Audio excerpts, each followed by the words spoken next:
10:02 now, but I see that there's a lot of people joining in as we speak. So I want to make sure we have the opportunity for everyone to begin to join us before we start.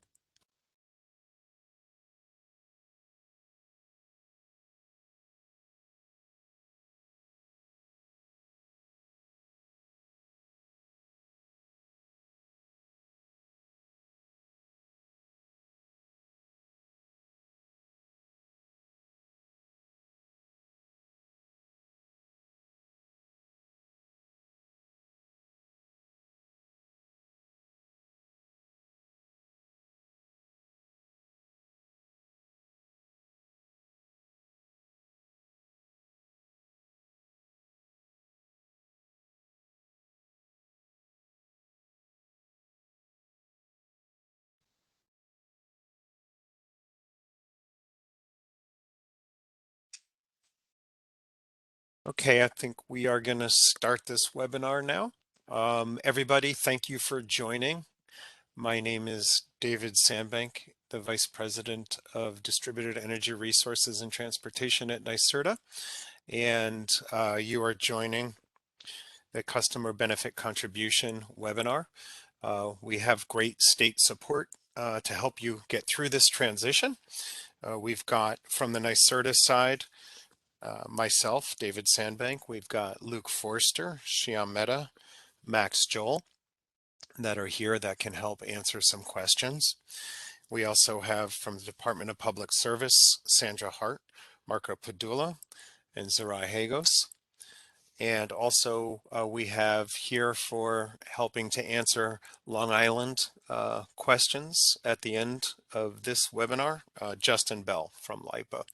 So we have great across the state representation to help everybody manage this transition, and we're going to take our time and go through all what we think you need to know. We're going to have 3 speakers take you through this, so it's not just going to be me. I would like to take care of some housekeeping up front on meeting procedures. You could at any time during the presentation ask a question in the Q&A portion of the platform here. You will be able to see your question. We will be able to see your question, but no other participants will be able to see your question. So feel free as we're presenting to ask those questions. Having said that, we won't be answering them along the way. We'll answer them at the end of this webinar, and there should be a sufficient amount of time for the Q&A portion. So if we can go to the next slide, please. As you can see on this agenda, we're going to break this out into 3 different people handling the webinar on different slides.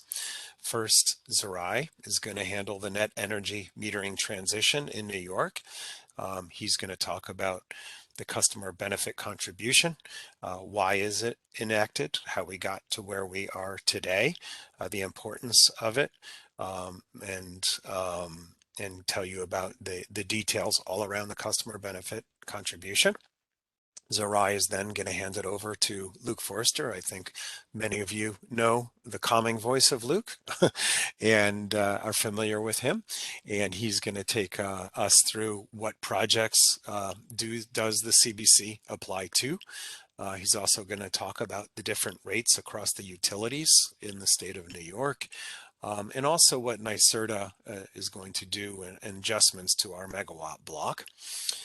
And then we're going to get to the Q&A portion of this webinar.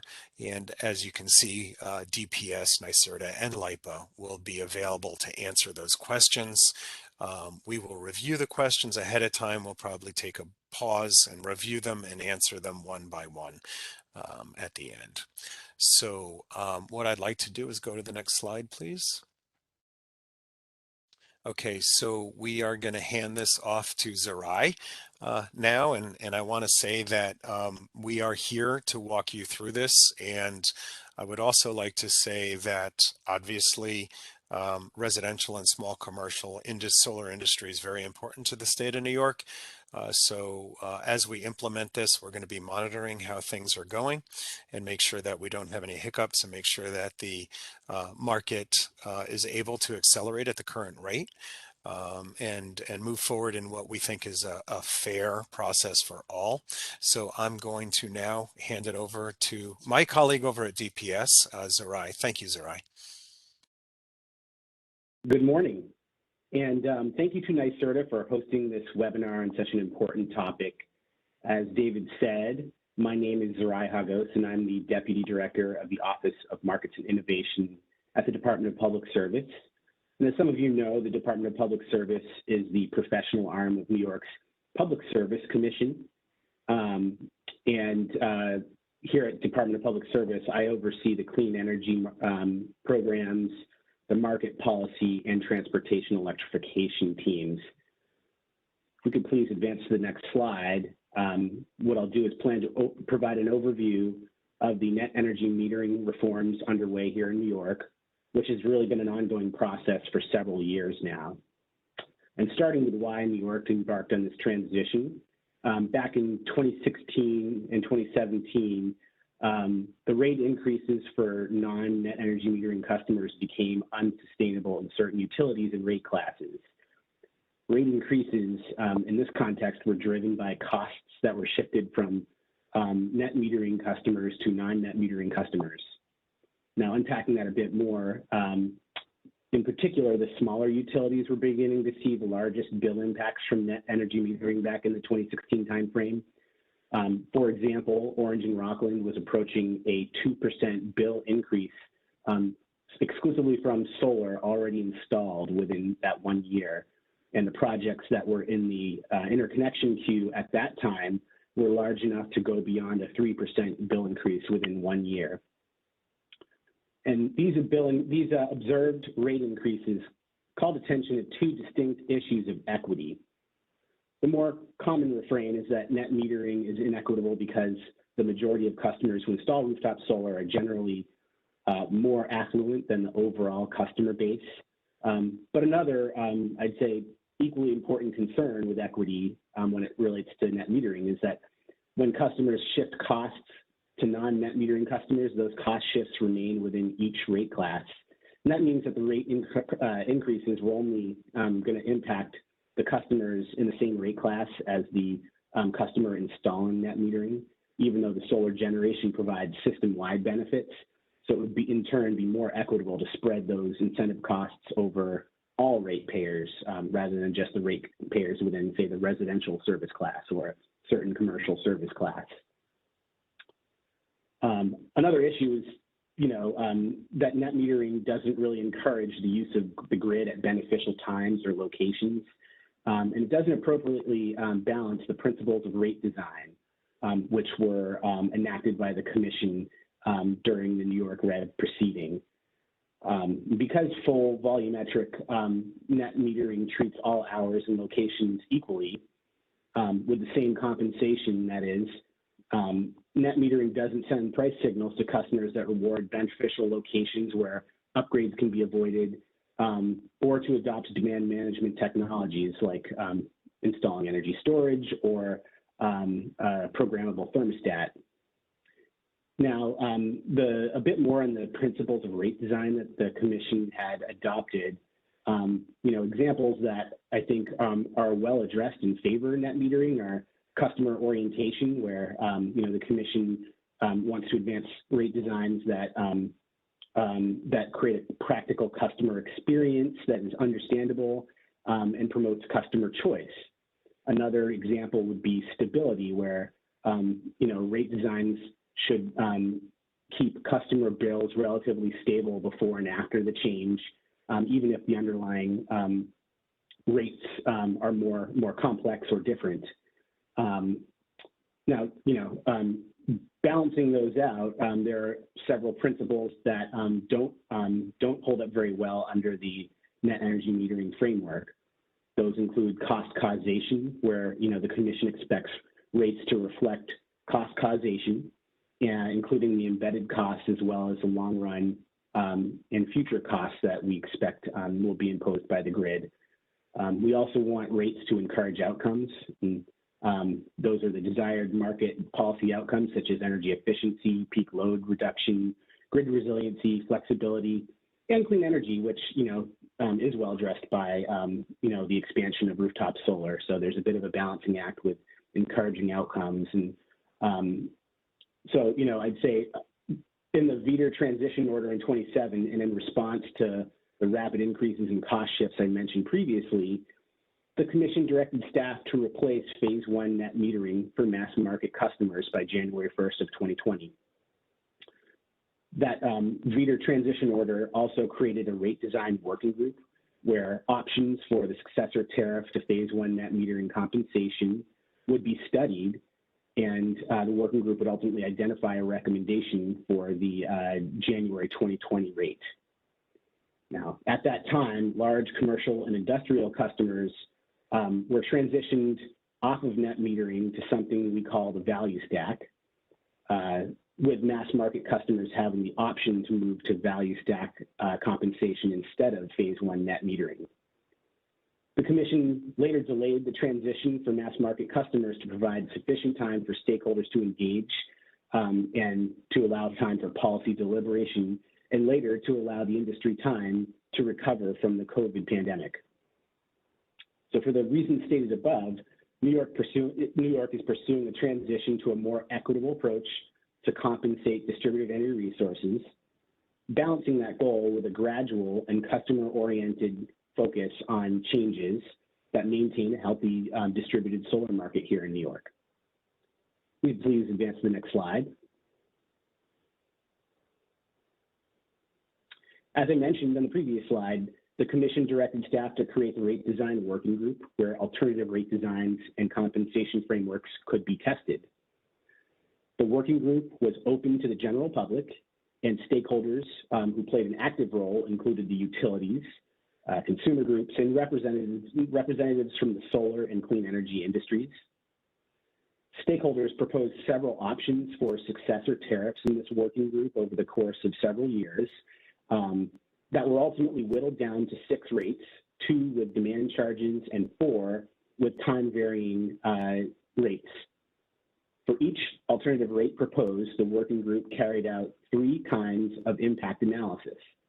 The first was a bill impact analysis for new customers adopting solar under the alternative rate design. And for the bill impact analysis, we examined the year one bill savings. The second form of analysis was the lifetime project economics for a new solar customer on the rate design, examining the payback period and net present value of the project. And third, the working group evaluated how each rate design handled or addressed the cost shift issue to non-participants. And the conclusions of the working group were that the 2 rate designs with demand charges both improved the cost shift issue, but that was at the detriment of the project economics. Furthermore, the dramatic change in pricing structure to a demand charge would not uphold the customer orientation principle of rate design, since many mass market customers would have a learning curve associated with advanced technologies and rate designs necessary to manage those demand charges. The other significant issue with the advanced rate designs is that it is common practice at utilities across the U.S. to examine at least 1 year's worth of hourly or sub-hourly billing data of a customer before moving them onto a sophisticated rate. And because not every utility has deployed advanced metering infrastructure, this information was not available, and is yet another threshold issue that made for the really advanced rate designs like demand charges untenable at this time. Conversely, the issue with the 4 time of use rates is that they all exacerbated the cost shift issue. So while the TOU rates designs are easier for mass market customers to understand, the working group could not recommend any of those options either. So if we move to the next slide,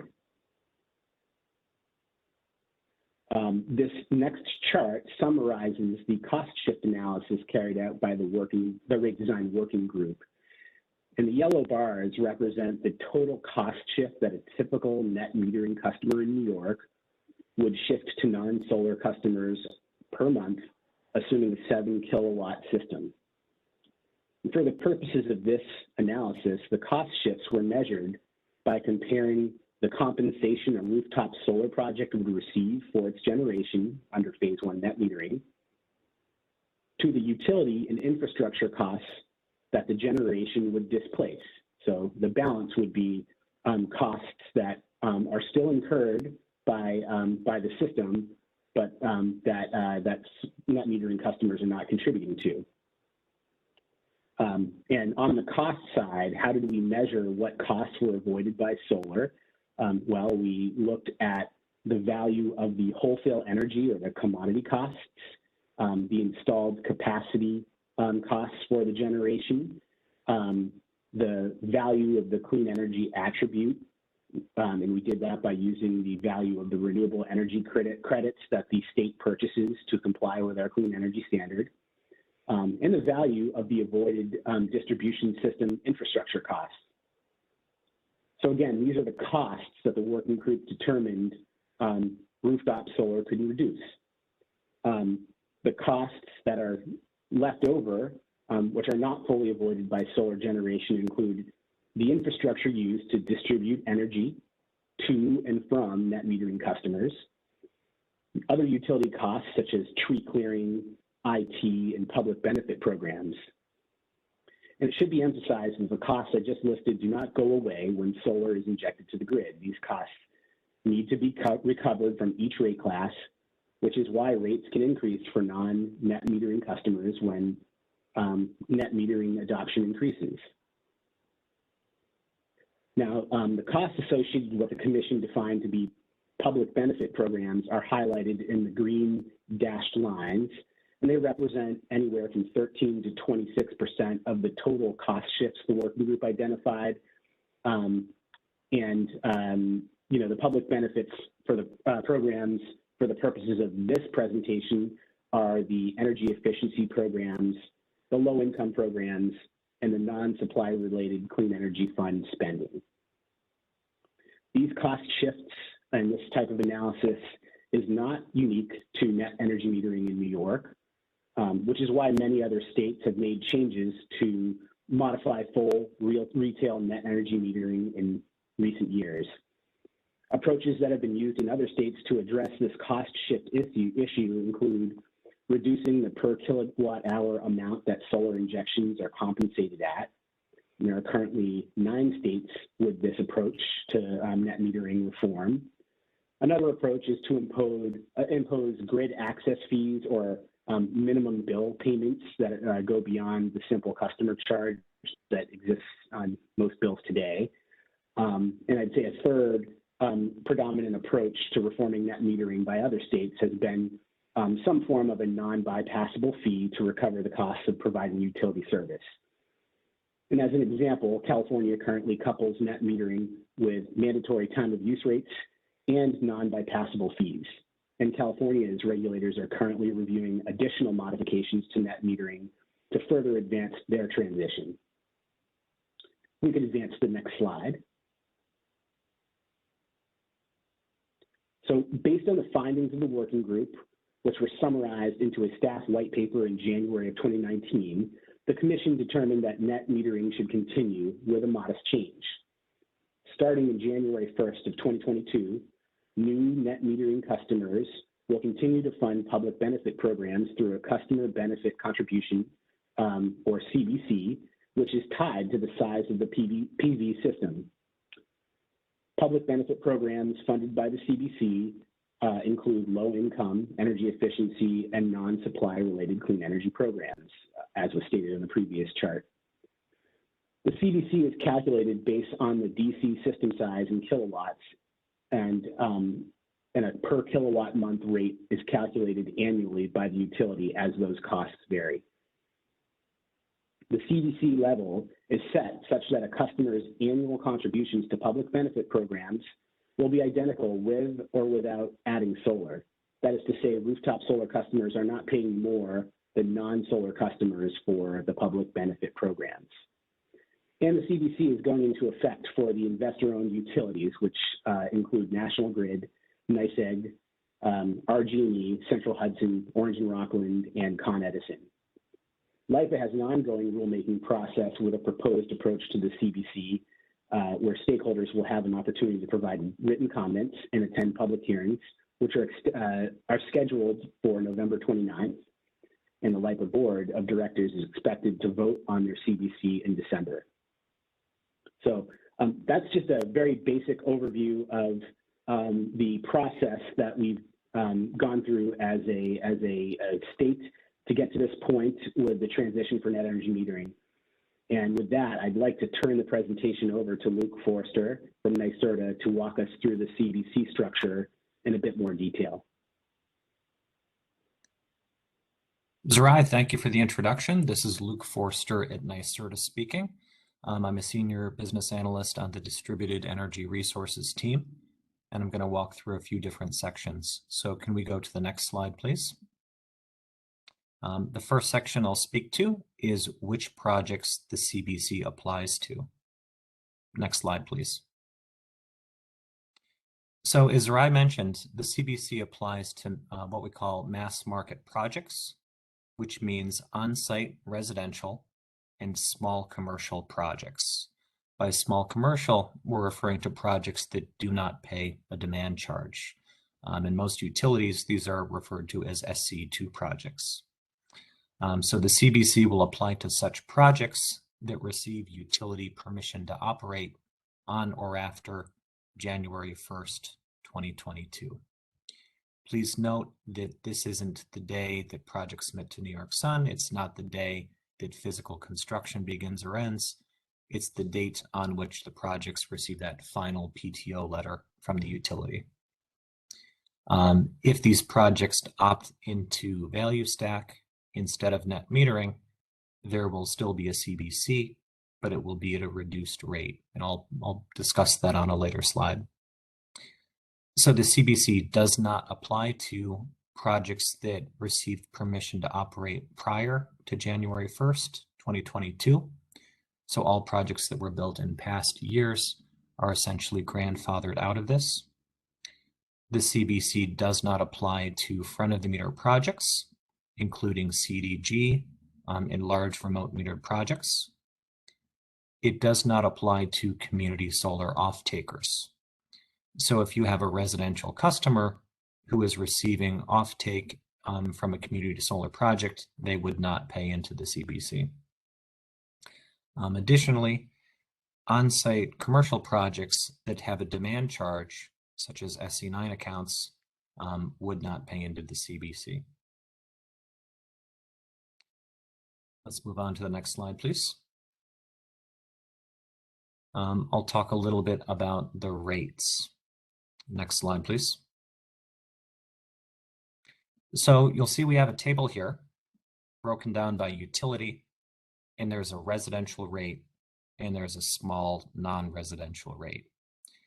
I want to flag that these rates were calculated by the utilities last November, but they will be recalculated by the utilities by mid-December, so in the coming month. So the rates you see below, are a pretty good guidepost for what the actual rates will be, but they are not the final numbers yet. You'll see that the rates are approximately $1 per kilowatt per month.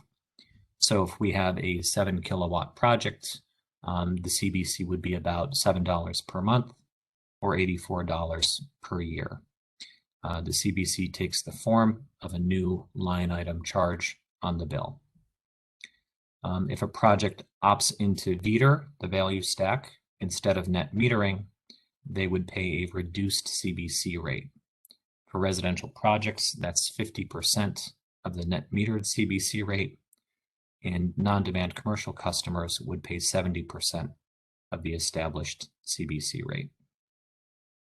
The utilities will recalculate these rates each year prior to the beginning of the year. The value listed for PSEG Long Island, is the proposed rate. That assumes that the CBC is adopted and implemented by the LIPA Board of Trustees. Let's move on to the next slide, please. So I'll speak a little bit as to what NYSERDA is doing regarding the megawatt block structure. Next slide. So New York State has a strong commitment to the continued growth and success of the PV industry. While the CBC is designed to bring fairness to the market, NYSERDA is going to continue working with Upstate developers to ensure that there are no negative market impacts. So on January 1st, concurrent with the implementation of the CBC, NYSERDA will be rolling out an enriched megawatt block for Upstate residential projects. The funding levels will account for the disproportionate effects of the CBC on the project economics of Upstate projects. Where due to lower utility prices, projects will have a lower financial return than downstate projects. In other words, we know that a fixed, dollar per month charge will have a stronger, heavier impact on Upstate projects because a kilowatt hour is essentially at a lower rate than downstate or in Con Ed. Projects in Con Ed, are offering the much higher retail electric rate per kilowatt hour. Additionally, there's the property tax abatement benefit in New York City, which essentially accounts for 20% of the project costs. As a result, project economics in Con Ed territory are much stronger, and additional incentives are not needed to maintain a robust solar deployment in that area. Likewise, in Long Island, where ratepayers do not pay into the Clean Energy Fund, the CBC is not expected to have a strong impact on project economics because retail electric rates are higher. However, LIPA will be monitoring market activity to make sure that deployment continues at a strong pace. Next slide, please. So I'll speak to the changes in the megawatt block structure for Upstate residential. The current Upstate residential megawatt block has a current rate of 35 cents per watt DC. This serves customers of National Grid, NYSEG, RG&E, Central Hudson, and Orange and Rocklands. We're going to keep that block open at the current rate through the end of December. On January 1st, when the CBC is essentially implemented, we'll make several changes at once. First, we'll close what's left of that existing 35 cent per watt block, and we're going to close the block following that, which is scheduled to be 20 cents per watt. We'll take that funding, we'll take those megawatts, and we'll pull them back into our budget. Next, we'll open a new block of 40 megawatts at an incentive rate of 50 cents per watt. So that's a step up of 15 cents per watt. At the current rate of development, a 40 megawatt block would last a little bit more than 1 year because we've been seeing about 3 megawatts of Upstate residential projects come in per month. There will be future Upstate residential blocks. We'll announce those, both the megawatt capacity and the incentive rate, based on market activity and market conditions as we draw closer to the end of that new 50 cent per watt block. If you have a project that already locked in the 35 cent per watt rate, but it won't be built and interconnected by January 1st, you can cancel that application with New York Sun and then reapply at the new rate.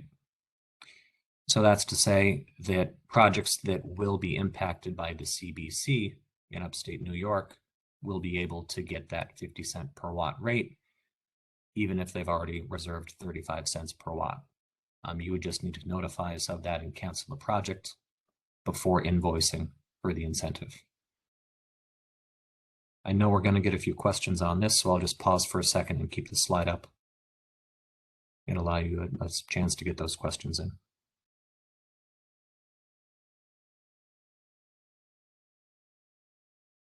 All right, next slide, please. One comment, we reserve the right to change this new block announcement and plan if there are significant federal policy changes, or if the utility published CBC rates are significantly different from the earlier values. We know there's a lot of discussion and a lot of uncertainty around the Build It Back Better bill, and for instance, what the ITC rates will be in the future. So we want to sort of leave ourselves a little bit of room to make adjustments to the strategy, depending on what comes through with that BBB legislation. Next slide, please. That about wraps it up in terms of our prepared discussion. So we're going to have a question and answer comment period. So if you have questions, please type them into the Q&A chat box in WebEx. We will review them and we will address as many as we can. All right, thanks a lot, Luke and Zerai. Really appreciate it.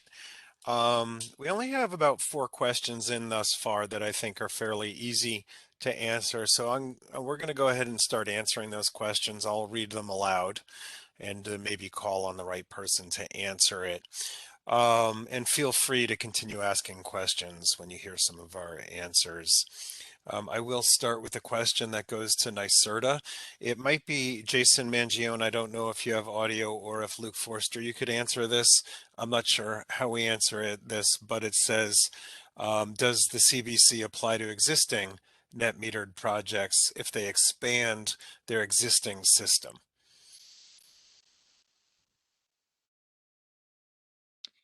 David, this is Luke. I think we might need to defer to DPS on this. My thinking is if it's an expansion that triggers a new interconnection application, it probably would. But I'd like to hear DPS's thoughts on this.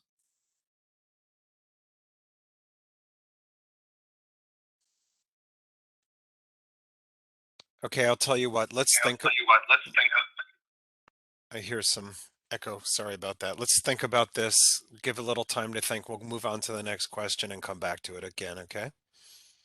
I don't think it's a question that's going to affect many projects, but it is something we need to answer. The second question, which could be either DPS or NYSERDA to answer, is, and it's an easy answer, does a client get locked into the CBC rate at the time of interconnection, or does it change every year as the utility refigures the rate? Hey, David, this is Zerai Havas from the Department of Public Service. I can take that one. And it is going to change on an annual basis. The utilities each year will need to, in December, file updated tariffs with the updated values that reflect the costs of the program on a going forward basis. And that is, again, to keep a consistent way of funding the programs between net metering customers and non-net metering customers.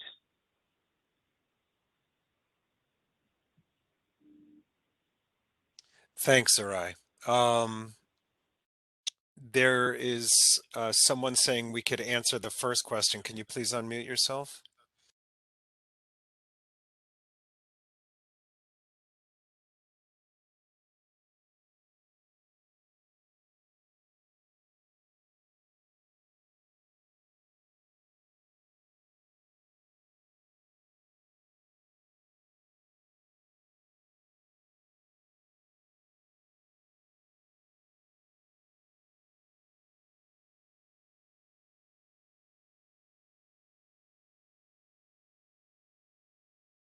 All right. Sandra, can you please unmute WebEx and answer that again? No.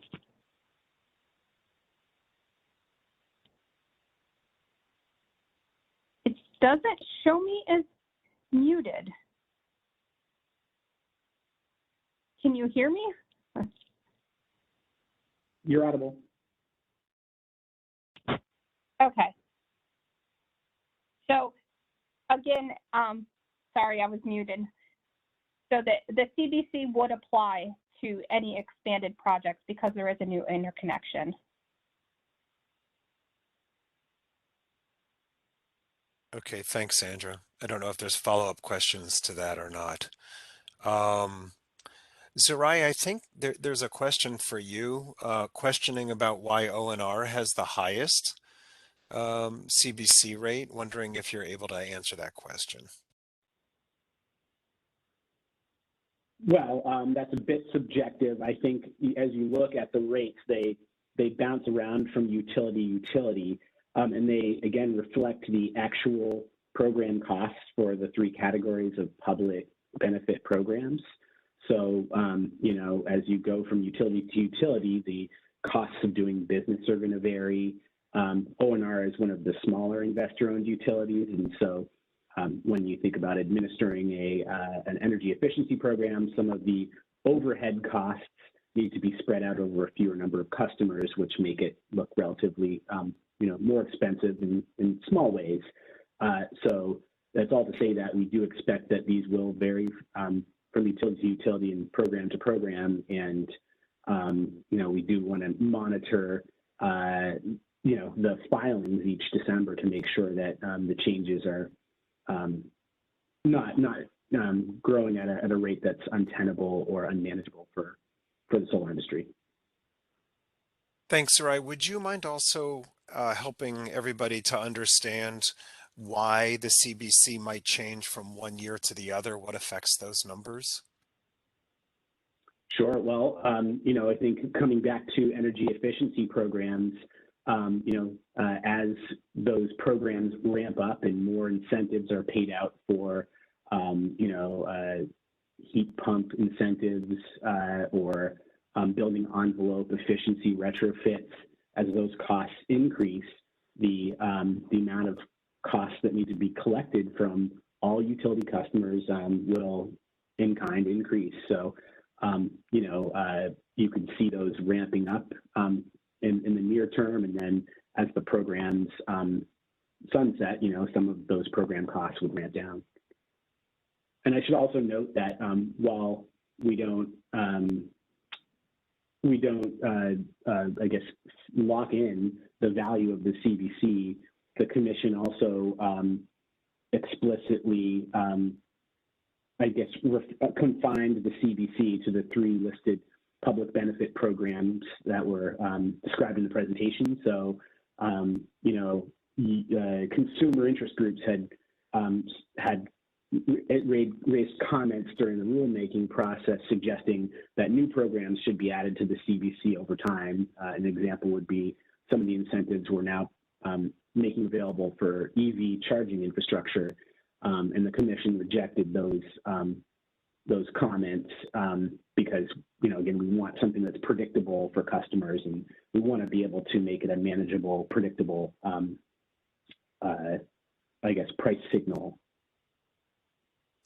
Thanks, Rai. Is it also fair to say, so there's the cost of the programs that we need to maintain, but is it also fair to say if, let's say a national grid, there's less customers, that the share per customer might go up, or if there's a booming economy and there's more customers using more kilowatt hours, that cost might go down?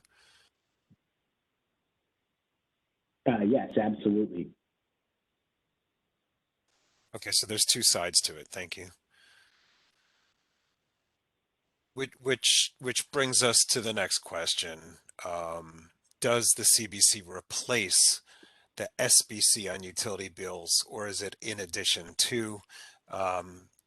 It does not replace it. It is in addition to on the bill for NEM customers as of January 1st, 2021. I see another. If I could jump in, David, this is Zerai again. I'd say it's technically true that the SBC line item will remain on customer bills, but because those are that surcharge is recovered volumetrically, and you know, net energy metering credits can apply towards SBC. You know, as you know, the size of your solar installation increases, your contributions to the SBC are reduced, in many cases go away. And so for the portion of the programs, the public benefit programs that are recovered through the SBC, the CBC, this new CBC line item will continue to recover costs from Right. net metering. It's kind of like a scale, right, Sarai? When one goes down, the other goes up to compensate for it. But yeah, it'll never be it's technically still there, but it's also fair to say that it replaces the SBC or the costs that are recovered through the SBC but avoided through net metering. And I'll also note that the energy efficiency programs are recovered through base rates and not the SBC. And so the CBC charge and the public benefit programs that are recovered through it are displaced in kind of both the SBC surcharge and the delivery rate that the efficiency program costs are embedded in. So Sarai, when you say base rate, what can you define that, please? So yeah, the costs of, I'm really talking about the delivery charge on the utility bill. So most utility bills have a delivery charge, a supply or commodity charge, and then some taxes and other fees that are off to the side. And the energy efficiency programs are embedded in the delivery component of the rate, or recovered through that delivery component, whereas some of the other Clean Energy Fund programs are recovered through the SBC. All right, thank you, Sarai. There's another question for future projects that has not yet submitted to NYSERDA. Should we wait to submit until after January 2022 to obtain the 50-cent a watt incentive? It probably is a good idea to wait. I think in Luke's presentation, he did say that if you do submit it to the current block, you can cancel it and resubmit it. I don't see the reason for you to have to do that. So I think the answer is yes, probably be best to wait for the new block. David, I'd agree with that. And the new block's going to be 40 megawatts. There's no chance that that's going to, close up in the first month. That'll be open for a good long time at the 50-cent rate. Thank you. Luke, why don't you stay unmuted? I'm going to ask a question and I think you could answer it. Will there be any changes to affordable solar incentive? No, we're not planning on changing the affordable solar incentive at this time. That's already locked in at the 80-cent per watt rate upstate. We are going to keep our eye on how things shake out with the Build It Back Better bill. And we might work in potential changes based on what happens there. We may also revisit that in the distributed solar roadmap. But for now, we're going to keep affordable solar at the 80-cent per watt level. Thanks, Luke. You might as well stay unmuted. Here's another question with your name written all over it. How do changes to the megawatt dashboard apply to SC2 demand customers? Sure, great question. So SC2 is sort of a non-demand small commercial account. No, I'm good, thank you though. So those projects. Yeah, I heard you said, yeah, I'm good. Yep, Johnny, I think you're unmuted. No, I'm good. Yeah, it should be wrapping up. I think I should be on time. Yeah. Hey, John, can you mute yourself? Thank you. I apologize. Yep. So sorry. SC2 non-demand commercial goes through the New York Sun non-residential block rather than the residential block. That block is open to all non-residential projects, 750 kilowatts and smaller. We're seeing that most of the projects that come through that block are essentially front of the meter small community solar in CDG. There are a very small number of small net metered non-meter projects. So we're not changing that block at this time. We're keeping that at the current 35-cent per watt rate. Thank you, Luke. Got several more questions here, and feel free to keep asking. This is helpful, I'm sure. Let me pause for a second, read through them to make sure I know who to call upon.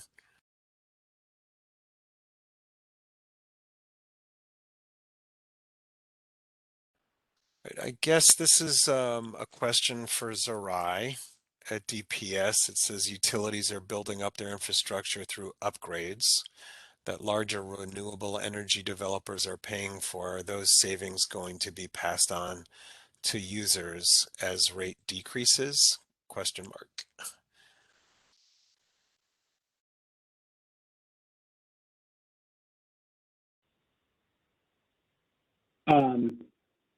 I suppose it's I'm sorry, the could you interconnection. repeat the question? I think the question is in the are we looking at interconnection cost upgrades that the solar developers are paying for? Are we looking at that as cost savings passed on to users?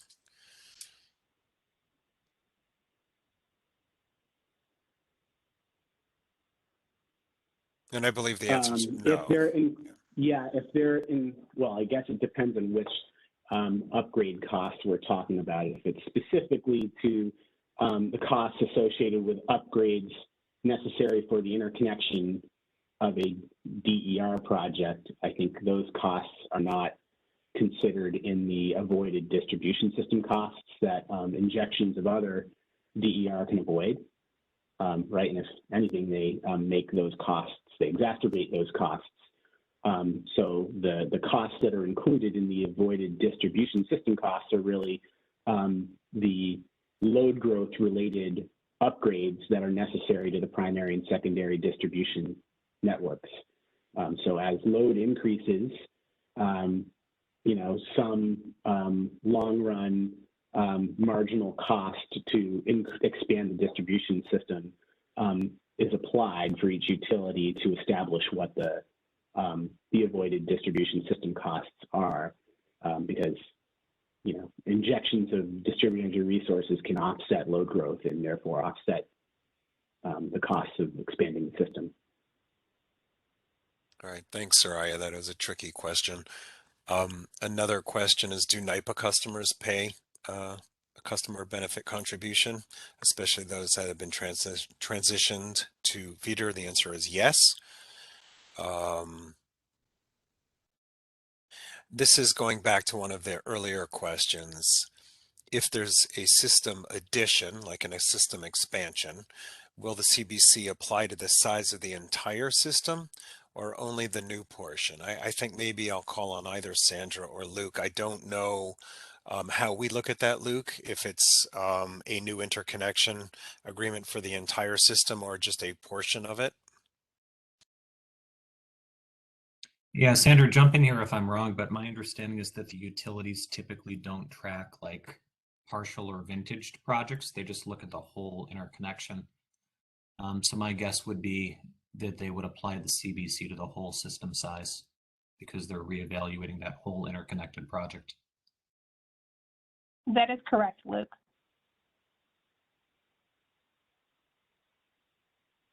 Okay, thank you.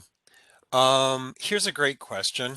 These are all the questions one needs to think about that sometimes we don't think about ahead of time, but we need to address. Will the change of ownership trigger a CBC implementation? I highly doubt it because it's the same interconnection agreement, right? So if there's a homeowner that sells their house to somebody else, would that trigger a CBC?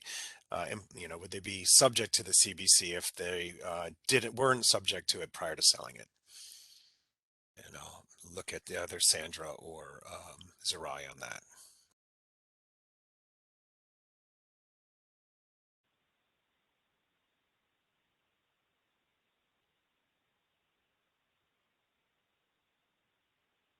This is Sandra. I don't believe they would be.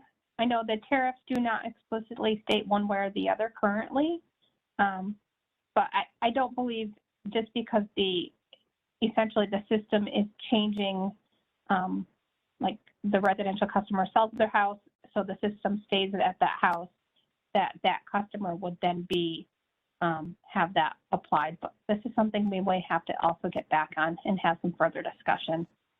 Yes, Sandra, in the spirit of this, it would assume that it does not make them subject to the CBC because the interconnection agreement remains the same. It's just different people that live in that house. So I would be surprised if it did, but I'd like to hear your feedback on that.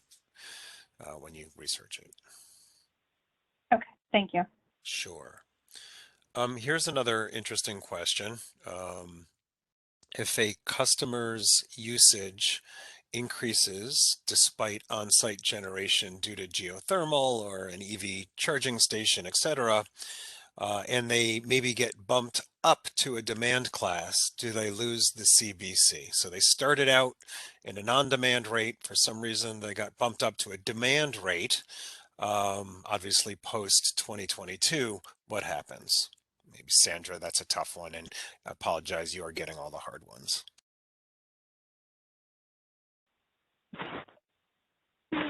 Well, at this point in time, if we're talking about a residential customer, for the most part, there are no demand-based residential customer rates. They're just usually an energy rate. So I don't see that CBC then being applied because there is no such customer. That is, and it may possibly change with the addition of some time of use rates that do have a demand component to those, that I know that the commission and staff are both in the process of reviewing. So the commission I'm has assuming not this acted is on. just, this question is mostly focused on small commercial. For small commercial, yes. So if the small commercial does have a non-demand rate and they do increase their demand, and then their demand rate, as long as that system isn't over the 750 kW or is over the 750 kW, then that CBC would no longer apply. Thank you. We've been answering the questions fairly quickly as they come in. I think we got to the bottom of the pile right now. I'm going to pause and wait to see if we get more questions. In the meantime, if any of our panelists want to say anything or clarify anything, now's a good time. One last clarifying point. I don't recall if this was in the slides or not, but the CBC is calculated on DC system size, not AC system size. Just want to make sure everyone's aware of that.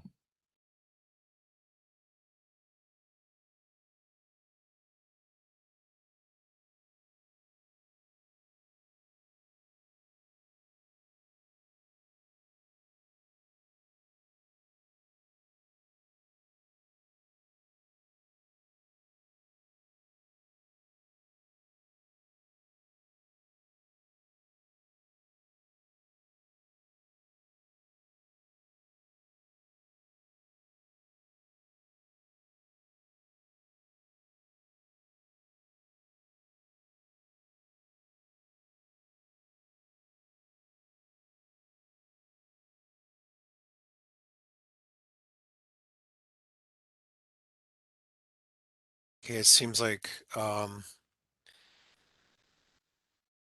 Luke, there's a question that just came in. It's just questioning why DC.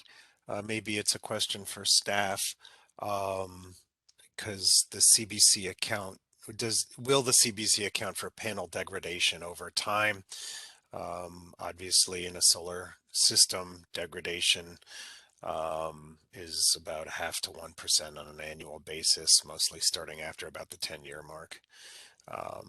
So there is some degradation in the panels. Wondering if that was considered. Soraya, maybe I hand that off to you.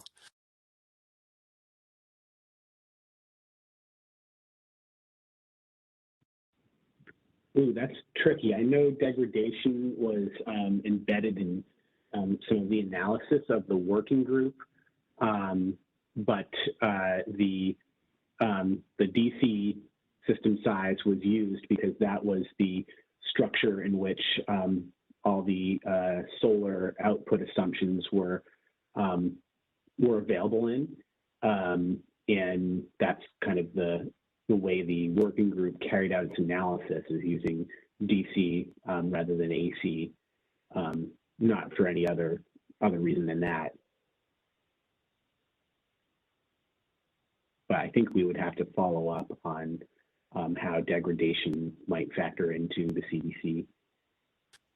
Yeah, it's a good question. Beyond that, you know, it is a good question. I think the question is probably not why not AC, it's why not kilowatt hours production. But I don't know if we have that information anyway. So Well, again, yeah, well, that one's easy. We don't have access to that data with the metering yeah, that's I think in place today. that's the Yeah. answer to the question, Sarai, because it's not AC or Yeah. DC. It's why not production, and production will tail off a little bit over time because of degradation. And I think the answer is we just don't have the data.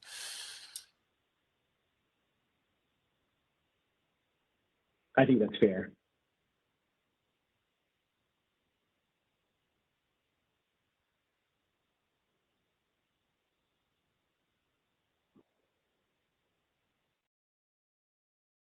All right, I think as we approach 11 o'clock, we could probably wrap up the webinar. I don't see any further questions coming in. I think we answered, we did answer every question. I really want to thank everybody. I want to thank Justin for joining us from LIPA. I want to thank the DPS staff and our NYSERDA team for putting together this webinar and answering questions. Again, as I stated from the beginning, it was great state representation. We're here to continue answering those questions. If you advance to the next slide, I believe there is a email that you could submit further questions to. And again, we see this as a very slow transition. We do not want to disrupt the market. We are going to be monitoring the market to make sure this does not have a negative impact. And that the residential and small commercial, market still continues at a good pace. So we are going to be overseeing it. We're going to be monitoring it. We're going to make sure it works okay. We're doing this because of fairness and fairness only. And we want to make sure everybody understands not only why are we doing it, but how we're doing it and what we're doing about it. So again, I just want to thank everybody for joining.